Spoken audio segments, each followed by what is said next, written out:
Diz assim, palavra do Senhor. Senhor, não é orgulhoso o meu coração, nem arrogante o meu olhar. Não ando à procura de coisas grandes, nem de coisas maravilhosas demais para mim. Pelo contrário, fiz calar e sossegar a minha alma, como a criança desmamada se aquieta nos braços de sua mãe.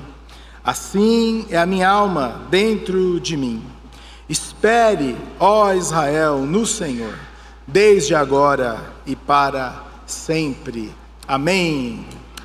Vamos quietar a nossa alma, o nosso coração, sossegar o nosso coração nessa manhã e vamos orar para que o Senhor use essa mensagem, essa meditação, para que a nossa fé seja revigorada, em nome de Jesus. Senhor, muito obrigado, ó Deus, por estes momentos tão agradáveis, ó Deus, em comunhão com os irmãos, em que oramos juntos, louvamos o Teu santo nome, nos cumprimentamos, momentos especiais, ó Deus.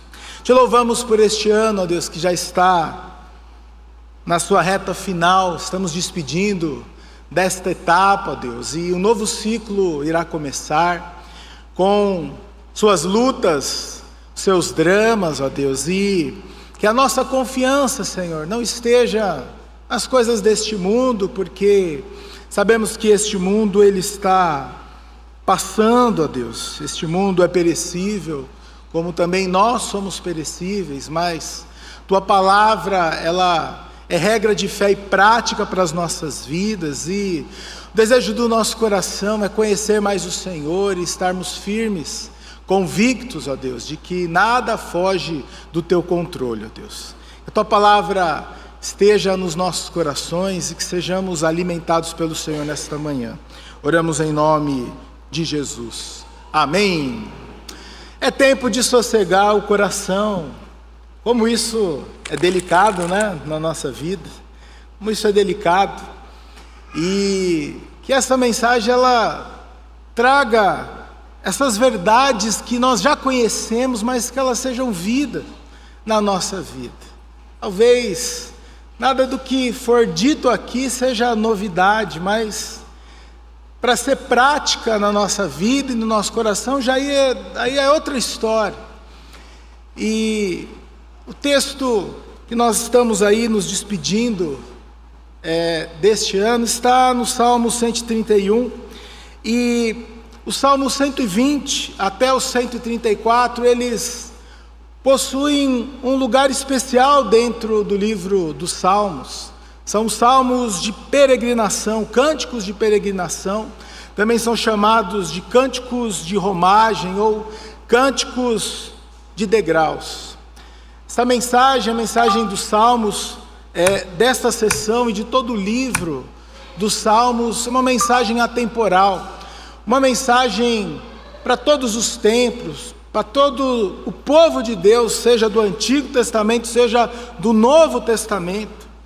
É a trilha sonora do povo de Deus, que vive as suas lutas, que vive os seus dramas, ano após ano, tempo após tempo. É a expressão de um povo que busca conhecer mais a Deus. Nós sabemos que esses salmos eles eram cantados enquanto os israelitas viajavam e iam para Jerusalém celebrar as suas festas. E hoje esses salmos, eles também, como no passado, eles geram esperança, gratidão, eles geram unidade no nosso coração. Quem não se lembra do Salmo 121? Eleva os meus olhos para os montes, e de onde me virá o socorro? Também o 125, os que confiam no Senhor são como o monte Sião, que não se abala, mas continua firme para sempre. O Salmo 127, é o Senhor quem edifica a casa. Em vão trabalham os que a edificam. Se o Senhor não guardar a cidade, em vão vigia a sentinela. Estes salmos, eles comunicam essa esperança, essa confiança em Deus. E de tempos em tempos nós precisamos nos lembrar de que o Senhor está no controle de todas as coisas. Precisamos voltar o nosso coração para a palavra, precisamos ser reanimados, porque vivemos num mundo tenebroso, um mundo que jaz no maligno. Precisamos ser reconfortados, lembrar o nosso coração e a nossa fé, de que o Senhor, Ele está no controle de todas as coisas. Já o Salmo 131, e um desafio pessoal é entender como estava o coração do salmista quando ele escreveu a sua mensagem. Não sei se você tem essa curiosidade de fazer essa reconstituição na história bíblica. No caso aqui, o salmista Davi, o autor deste salmo, qual era o momento que ele estava, o que estava passando na cabeça dele, no coração dele. E duas possibilidades aqui, não é nada definitivo, é apenas uma tentativa de nós entendermos o que ele estava passando. Alguns dizem que esse salmo ele foi escrito quando Davi ainda fugia de Saul. Foram vários salmos que ali no calor, no fogo da batalha, ele escreve, ele coloca a sua alma diante do Senhor. E Ele edifica as nossas vidas até hoje. Então, mais ou menos 10 anos da sua vida, Davi dedicou a fugir de Saul. E ele não se atreveu a levantar sua espada contra o rei de Israel. Mas de fato quem era o rei, escolhido por Deus, era Davi. Ele vive esse momento, esses anos tensos diante de Deus, diante do povo. E talvez seja esse momento. Mas uma segunda possibilidade é o contexto de 2 Samuel, capítulo 24, ele já com seu reino já estabelecido, Davi, um homem já com muitas experiências, ele tem a brilhante ideia de fazer um recenseamento, depois de ter vencido inúmeras batalhas, inúmeras situações ali que somente Deus poderia ter livrado o seu servo, o seu povo. Davi é tentado a afrontar a Deus, e nós não sabemos muitos detalhes do que aconteceu, mas é possível, é provável que o coração do rei, ele tenha talvez se enchido de orgulho dos seus feitos, das suas conquistas, e então foi fazer um censo, contar o número de pessoas. Isso também era para saber o número de homens para o seu exército. E aquilo não tinha cabimento naquele momento, tanto que o seu comandante Joabe, ele recebe a ordem e ele fala, mas com todo respeito, com toda a reverência, mas amado rei, para que fazer isso agora, afrontar a Deus? Mas a vontade do rei prevaleceu, e esse recenseamento durou 9 meses e 20 dias, e o texto nos diz que o Senhor, a ira do Senhor se acendeu contra o rei, contra o seu povo. 70.000 pessoas foram mortas. E no capítulo 24 de 2 Samuel, versículo 14, a angústia tomou conta do coração de Davi, porque ele havia pecado contra o Senhor. E talvez, provavelmente, ele tenha escrito este salmo, falando para Deus, Senhor, olha, eu não ando à procura de grandes coisas, eu não quero mais viver todo esse espetáculo aí das guerras, das batalhas, quero descansar nos teus braços, Senhor. Independente do momento, se foi antes do reinado, se foi durante, Davi, ele teve as suas crises, e como cada um de nós, ele aprendeu a dinâmica da fé e da vida cristã sobre duras penas. E é sobre isso que nós vamos falar, sobre este aprendizado que cada um de nós podemos ter, podemos viver com o Senhor. Versículo 1, ele começa fazendo essa declaração, não sabemos o contexto, mas o contexto de alguém que viveu grandes crises, aprendeu, caiu, levantou na sua vida e chegou a algumas conclusões. Olha, Senhor, meu coração não é orgulhoso, nem arrogante o meu olhar, não ando à procura de coisas grandes, coisas grandiosas, coisas demais, maravilhosas para mim. Como o rei Davi, o nosso coração constantemente é tentado. Ainda que não somos reis, ou tenhamos cargos, ou lideranças, o nosso coração, no pouco que nós temos, muitas vezes ele é tentado. E Davi também sofreu disso, quando o poder sobe para a cabeça e se acha divino, ou se acha um Deus. De alguma forma, todos nós passamos por isso. E muitas vezes temos atitudes independentes de Deus. Temos atitudes que revelam o nosso coração. Muito se fala hoje que nós devemos ter um olhar para dentro de nós e entendermos o nosso coração, buscarmos o nosso eu interior e, na minha opinião, tentar olhar para dentro do nosso coração pode ser um mau negócio. Nós vamos descobrir coisas terríveis. Se Cristo não restaurar e não salvar o nosso coração, não salvar a nossa vida, nós vamos enfrentar ali um eu terrível, pecaminoso, que se rebela constantemente à vontade de Deus.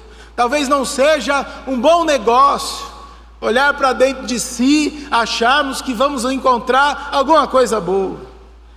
O profeta Jeremias disse: enganoso é o coração.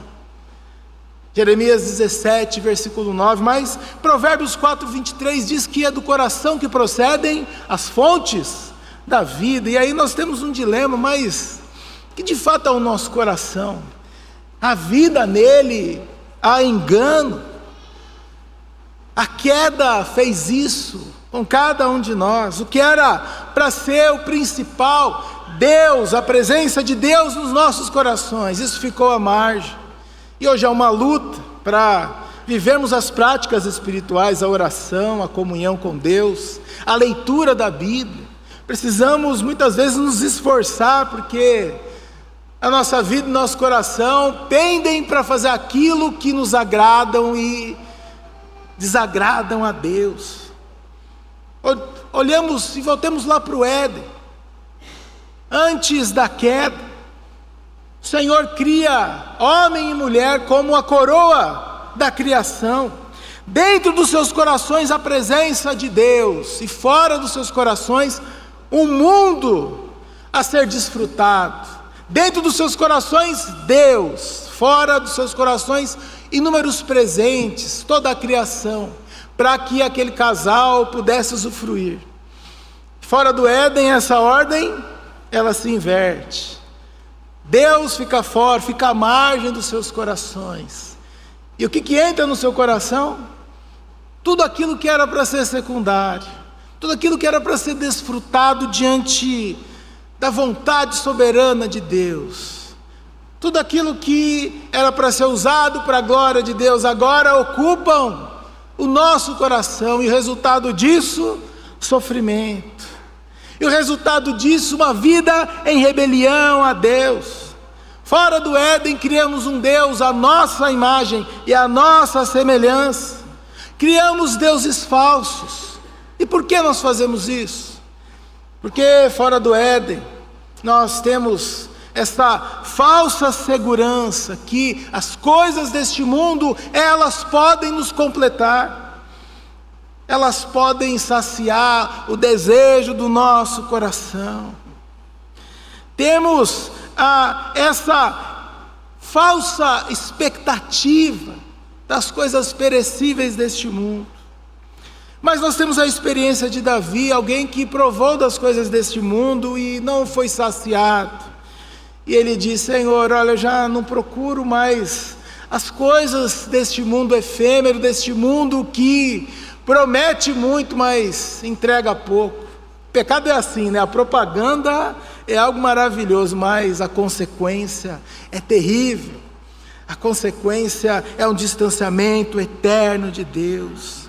As coisas que buscamos neste mundo, meus amados irmãos, e que muitas vezes nos traz tanto sofrimento. Salomão foi mais fundo nesse pensamento, né? E a visão dele em Eclesiastes um pouco ácida da vida. Olha, tudo é vaidade, é como correr atrás do vento. Óbvio que a vida é muito mais do que isso. Quando o senhorio de Cristo está sobre as nossas vidas e quando nosso coração se alinha à vontade soberana e eterna de Deus. Mas como isso atrapalha o nosso coração?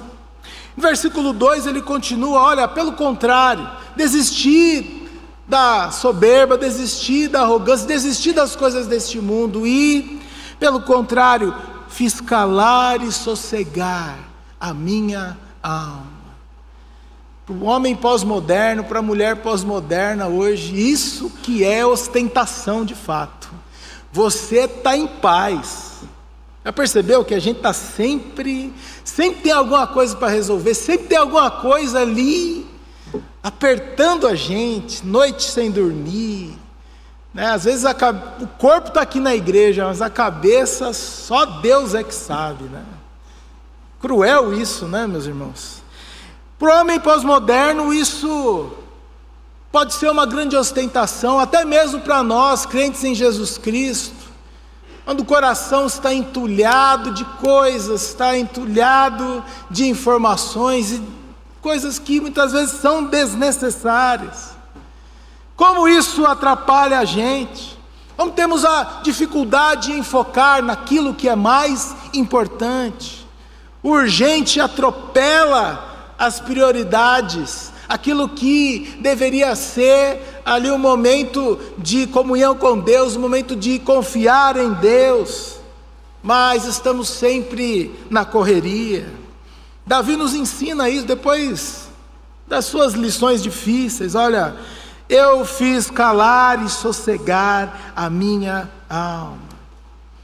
E diante das necessidades do reino, diante das muitas batalhas que Davi enfrentou, diante de tudo aquilo que ele viveu, talvez uma hipótese, um belo dia ele se lembrou da sua vida como pastor, de como as coisas eram mais fáceis. Você já teve esses momentos de nostalgia, né? Não sei se é muito sábio dizer isso, né? Eu era feliz, mas não sabia, né? Eu fico em dúvida, creio que não, né? Mas talvez Davi tenha esse momento de nostalgia, pensando lá, quando a sua preocupação maior era o rebanho, e que o Senhor é o meu pastor, e nada me faltará. Deitar-me faz em pastos verdejantes, guia-me mansamente a águas tranquilas, refrigera minha alma. Guia-me pelas veredas da justiça, por amor ao seu nome. E aí vai o Salmo 23. Aquela experiência onde ele sussurra, onde ele respira e fala, Senhor. Aquele tempo onde as coisas eram mais fáceis, mais simples, uma vida mais modesta, onde a dependência de Deus era diária. Aqueles momentos onde aquelas qualidades que fizeram Davi ser grande, ser esse personagem tão importante na literatura bíblica. Minha opinião sobre Davi é que ele é um homem que tem força e suavidade nos lugares certos. Ele é um grande guerreiro, ele lidera os exércitos, ele conquista grandes coisas ali para Israel, mas esse homem também é um verdadeiro adorador. E ele se derrama diante de Deus, ele consegue ali nos seus momentos de adoração, colocar e derramar todo o seu coração na presença de Deus. Força e suavidade nos lugares certos. E ele nos proporciona essa figura aqui no Salmo 131, como a criança desmamada se aquieta nos braços de sua mãe, assim é a minha alma dentro de mim. E criança é assim, né? Está aqui correndo, pulando, rodando, de repente cai o disjuntor, pá! Incrível, né? E, meu Deus, é tanto que a gente usa, né? Hoje eu dormi como uma criança, porque ali ela se entrega totalmente, ela descansa no colo do pai, no colo da mãe. Quem tem filho sabe disso, fala, meu Deus, desmaiou aqui, será que está tudo bem com essa criança? E essa é a figura que ele usa para revelar esse cuidado e para revelar essa experiência com Deus. Mas nem sempre foi assim. Davi teve seus altos e baixos. Um deles, Davi tem seus 40 anos de reinado, a sua história ali em 1 e 2 Samuel é contada e sabemos dos momentos difíceis, momentos altos e baixos dele. Mas um momento específico, 1 Samuel capítulo 27, diante ali da fuga do rei Saul, foram muitos anos ali fugindo de Saul. Um dia, talvez Davi estava cheio de tudo aquilo, e lá no comecinho do capítulo 27, 1 Samuel, ele suspira, ele diz assim: olha, pode ser um dia, pode ser que algum dia eu venha a perecer nas mãos do rei Saul. Em outras palavras, qualquer dia, diante do exército dele, diante de todo mundo, ele diz: olha gente, qualquer dia Saul me pega, viu? E eu fico pensando, mas o que deu na cabeça desse homem? Deus já havia prometido que ele seria rei, ele foi ungido pelo profeta Samuel, mas a luta, a batalha, talvez fez esmorecer o coração daquele homem, tanto que Jonatas é usado por Deus pelo menos 2 vezes para ir ao encontro dele e falar: ânimo, o que Deus prometeu ele vai cumprir. Aqui no Salmo 131 nós temos um rei Davi, que já experimentou grandes momentos, grandes lutas, grandes crises na sua vida, e agora ele descansa no Senhor. Mas preste atenção num ponto aqui culminante. Como Davi, muitas vezes, uma nebulosa nuvem de dúvida sobre o cuidado de Deus, sobre cada um de nós, paira em nossos corações. Preste atenção, algumas vezes a dúvida sobre o cuidado de Deus está diante de nós. Nós não saímos falando aos 4 cantos: olha, eu duvido de Deus, eu tenho algumas questões aqui que Deus não cumpriu, eu estou em dúvida aqui. Nós não declaramos isso, não falamos isso, mas lá no fundo do nosso coração, lá dentro de nós, paira essa nuvem sobre a soberania de Deus, o cuidado do Senhor. Isso nos leva, nós somos tentados a duvidar daquilo que Deus estava fazendo. Ou os irmãos já venceram isso, só eu que tenho esse pecado, por favor, ore por mim. Faz parte da nossa vida, nós não temos todas as respostas. Davi não teve todas as suas respostas, nós não vamos ter as nossas. E somos tentados a duvidar e temos dificuldades de descansar nos braços do Senhor. Davi toca nesse ponto sensível, esse ponto importante da vida do crente. Será que nós estamos de fato nos deleitando no Senhor? Ele é a nossa porção, nele temos a nossa alegria, ou só desfrutamos dessa alegria, desse deleite quando tudo está bem, quando tudo vai conforme o planejado, quando as nossas orações são respondidas da maneira que nós desejamos? Pense nisso. Será que nós estamos desmamando nas coisas deste mundo?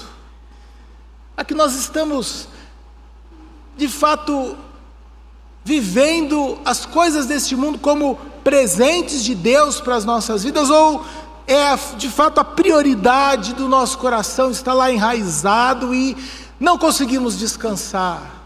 O sofrimento está ali constantemente batendo a nossa porta. Frequentemente nós elegemos alguns salvadores para a nossa vida, isso é comum. Colocamos a nossa esperança, a nossa expectativa, seja na economia, e aí você vê lá no site, vê no jornal, o dólar lá em cima, dá até um frio na barriga. Fala: meu Deus, que vai ser de nós? Colocamos a nossa esperança, a nossa salvação na política, aí então que o barco naufraga mesmo. Ou colocamos a nossa esperança em outra pessoa, tão pecador quanto nós mesmos. Nos relacionamentos é assim, nós frustramos alguém e geralmente somos frustrados também. Como nós podemos colocar nossa fé, colocar nossa vida nas coisas deste mundo que é tão turbulento, aflige tanto a nossa alma? É comum o crente em Jesus Cristo, em tempos de incerteza e turbulência, colocar sua esperança, né? Parece que nós fomos feitos para esse mundo, mas a palavra de Deus nos diz que o crente está a caminho para Jerusalém celestial, de acordo com Hebreus capítulo 12, 22. Este não é o nosso destino, aqui não é o seu nem o meu destino. Nós sabemos disso, mas é difícil colocar isso em prática, porque as coisas deste mundo e a falsa sensação de estabilidade rouba o nosso coração, rouba a nossa paz. E se o Senhor Ele não edificar a casa, se o Senhor não for o centro, em vão todo o nosso esforço, em vão toda a nossa inquietude, toda a nossa preocupação.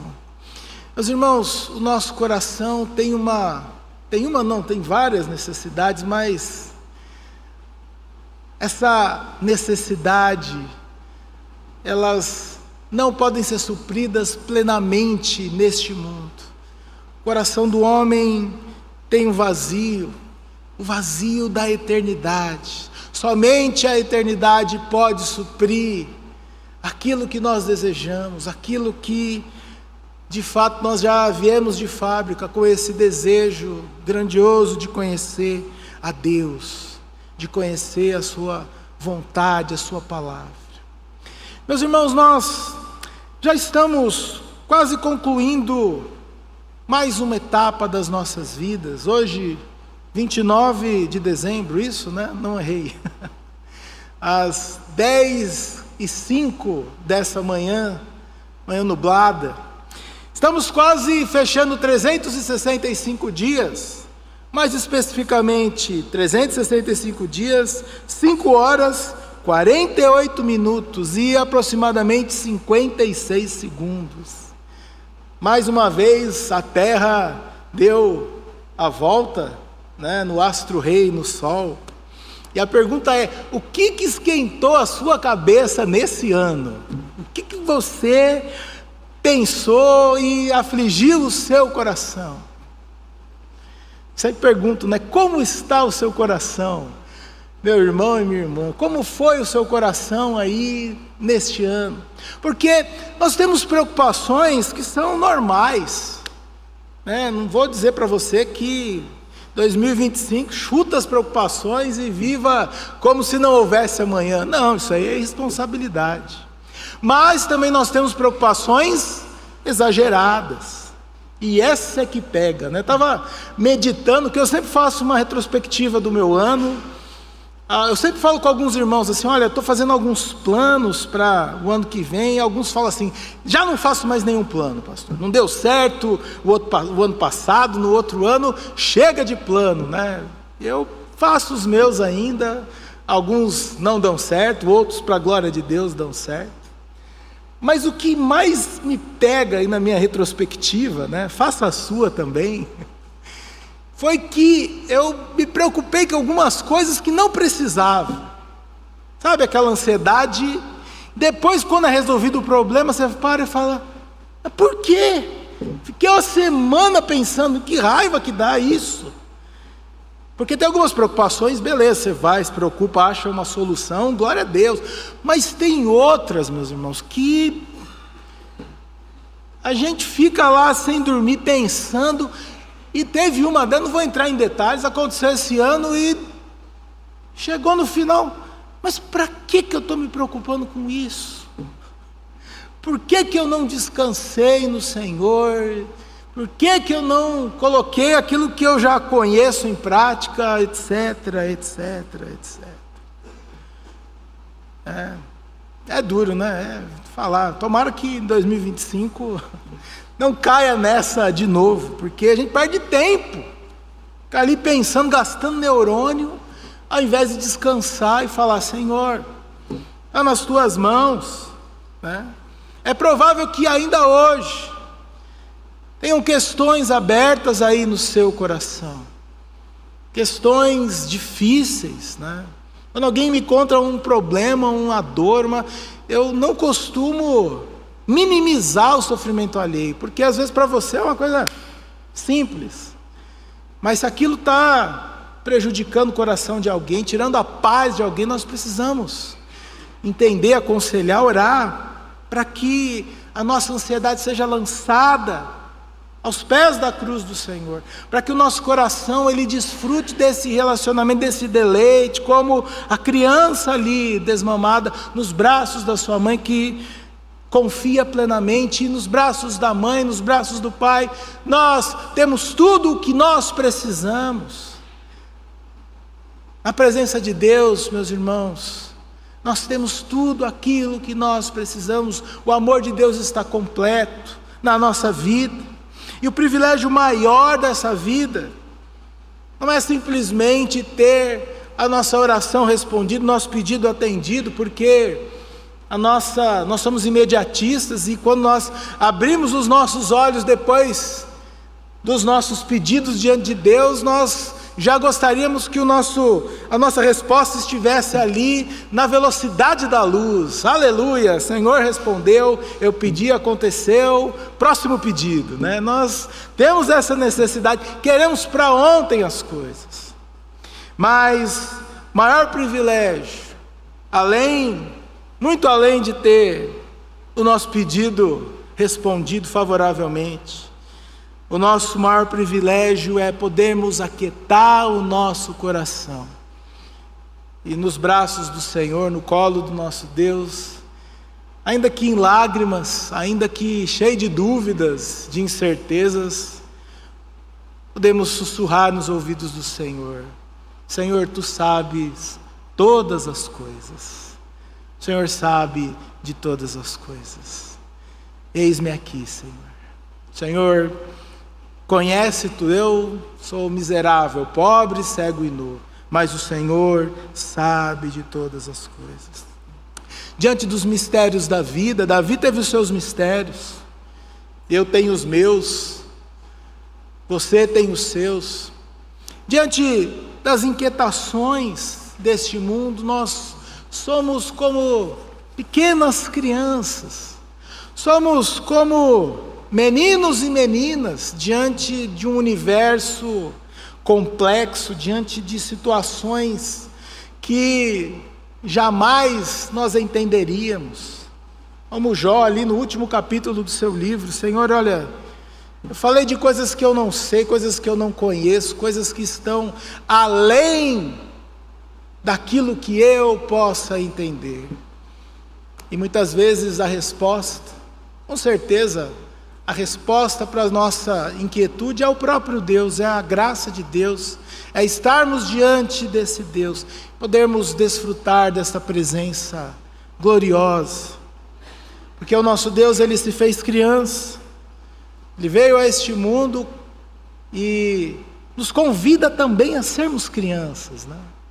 Na responsabilidade, na maturidade da fé, como adultos, sim, mas na dependência e na humildade. O Senhor nos convida para sermos como crianças. O último texto dessa manhã, em Mateus capítulo 18, versículos 1 a 5, esse convite do Senhor. Enquanto o ministério de louvor se coloca a postos,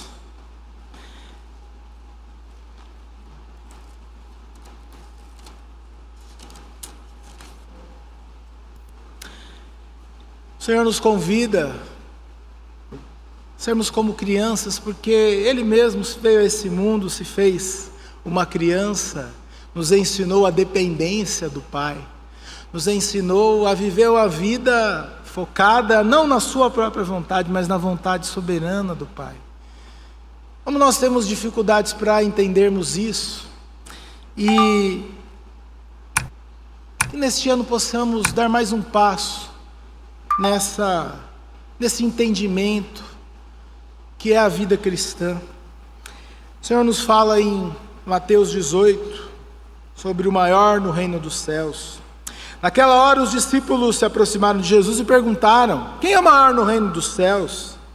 E Jesus, chamando uma criança, colocou-a no meio deles e disse: em verdade lhes digo, se vocês não se converterem e não se tornarem como crianças, de maneira nenhuma entrarão no reino dos céus. Porquanto aquele que se humilhar como esta criança, este é o maior no reino dos céus. E quem receber uma criança tal como esta, em meu nome, é a mim que recebe.